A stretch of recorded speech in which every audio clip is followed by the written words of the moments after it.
구자구 건강 클리닉 시간입니다.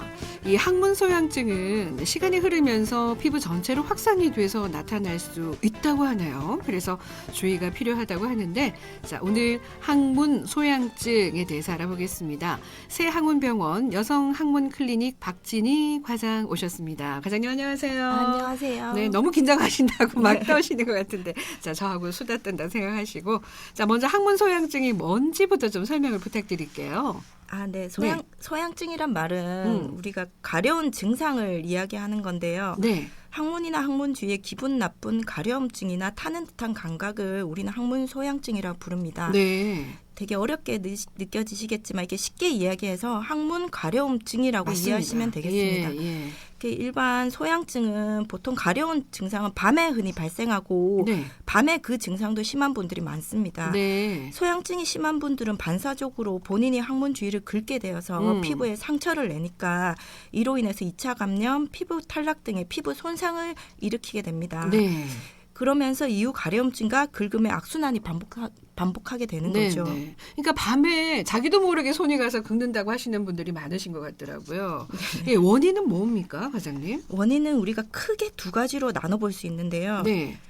첫 번째로 다른 질환으로 인해서 2차적으로 증상이 원인일 수 있는 경우와 네. 원인을 찾을 수 없는 경우가 있겠습니다. 네. 원인을 찾을 수 없을 경우 우리는 이거를 특발성 소양증, 좀 말이 어려운데 네네. 특발성 소양증. 이 경우는 네. 치료가 좀 어렵고요. 네. 반면 원인이 있는 2차적 소양증은 당연히 원인 질환의 그렇죠. 치료로 쉽게 치료가 되는 경우가 많습니다. 네. 자, 그렇다면 이제 원인 질환을 해결하면 항문 소양증이 해결될 수 있는 속발성 소양증의 원인 질환 어떤 것들이 있을까요? 네. 지금 라디오를 청취하시는 분들 중 항문 네. 소양증이 있으신 분들은 다음과 같은 원인 질환 중 본인과 관련 있는 사항이 있는지 한번 체크해 보세요. 네네.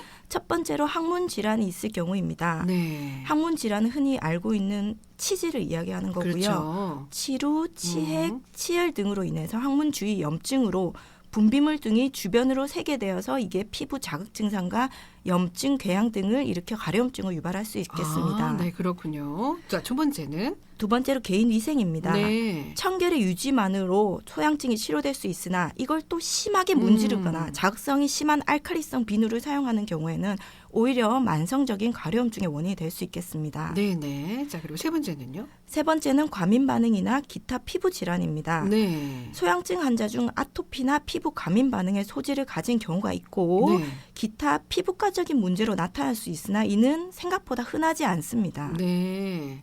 자, 마지막으로는 어떤 게 있을까요? 마지막으로는 만성 전신 질환들이 있습니다. 네. 대표적으로 당뇨병, 황달, 백혈병, 만성 심부전, 갑상선 기능 이상 등에서 볼 수 있고 네. 여성 호르몬이 결핍되는 폐경기 여성들 또는 또 음식물 특히 커피, 콜라, 홍차, 초콜릿 등에 있는 크산티 성분이 네. 소양증 유발할 수 있겠습니다. 이런 거는 조금 이렇게 절제를 하셔야 되겠네요. 맛있는 것들인데. 진짜 너무 맛있는 것들인데.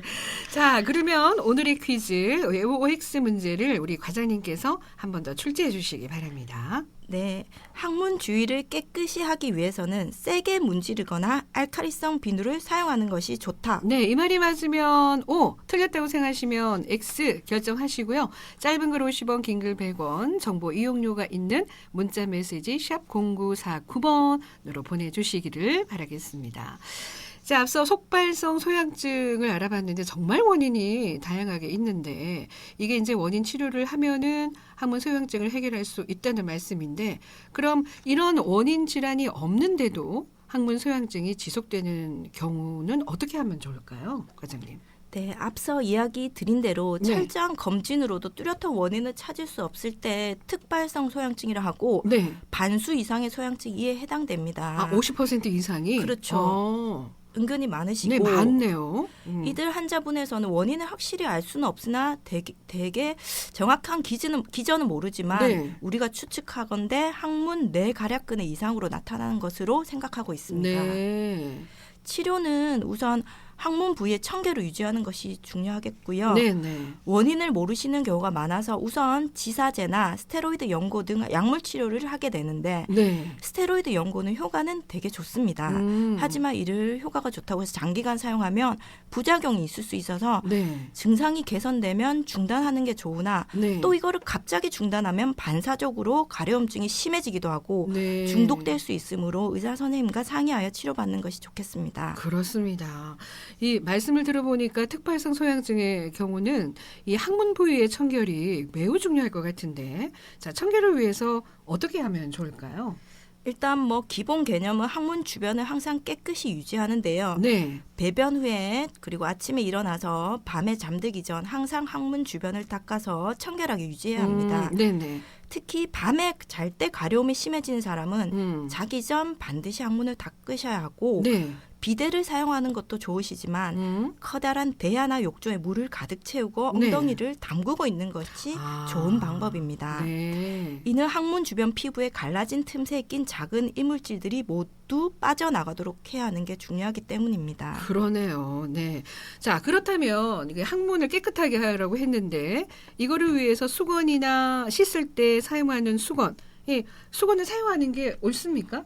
어떻습니까, 과장님?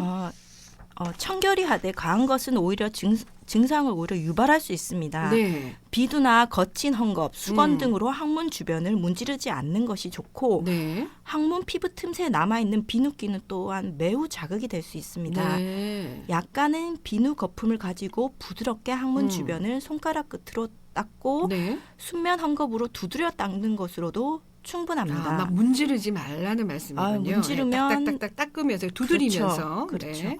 과하게 청결히 하다 보면 오히려 다른 항문 질환을 유발시키고 네. 무엇이든지 강한 것은 좋지 않는 것 같습니다. 그렇습니다. 자, 그렇다면 이제 일상생활에서 우리 항문 소양증을 예방할 수 있는 방법들이 있을 것 같은데 어떤 것들이 있을까요?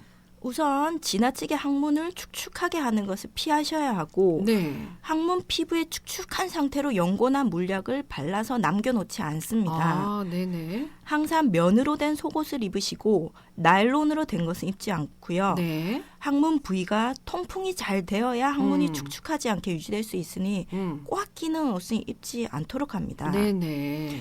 그리고 의사에게 처방받지 않은 연고나 크림은 바르지 않고 연고 중 기름기가 너무 많이 포함된 것은 이 또한 피부를 축축하게 합니다. 네네. 마지막으로 배변을 규칙적이게 하고 변을 부드럽게 하기 위해서 섬유질이 많이 들어간 음식을 먹는 것이 좋고요. 네. 배변을 위해 너무 많은 시간 앉아서 항문에 힘을 주지 않도록 합니다. 이렇게 여러 가지 노력을 하시는데도 항문 소양증이 지속되는 경우 항문 소양증을 방치하지 마시고 가까운 항문 전문병원에 꼭 내원하셔서 네. 진료를 받아보시는 것을 꼭 추천드립니다. 그렇습니다. 네, 혼자 고민하지 마시고 좀 가기가 좀 뭐 하긴 하지만 예, 그래도 또 여성은 또 여성 전문의처럼 우리 박진희 과장님처럼 또 이런 분도 계시니까 꼭 한번 찾아보시면 좋겠고요. 자, 그러면 이제 OX 문제 한 번 더 출제해 주시고 정답 말씀해 주세요, 과장님. 자, 항문 주위를 깨끗이 하기 위해서는 세게 문지르거나 알칼리성 비누를 사용하는 것이 좋다. 정답은?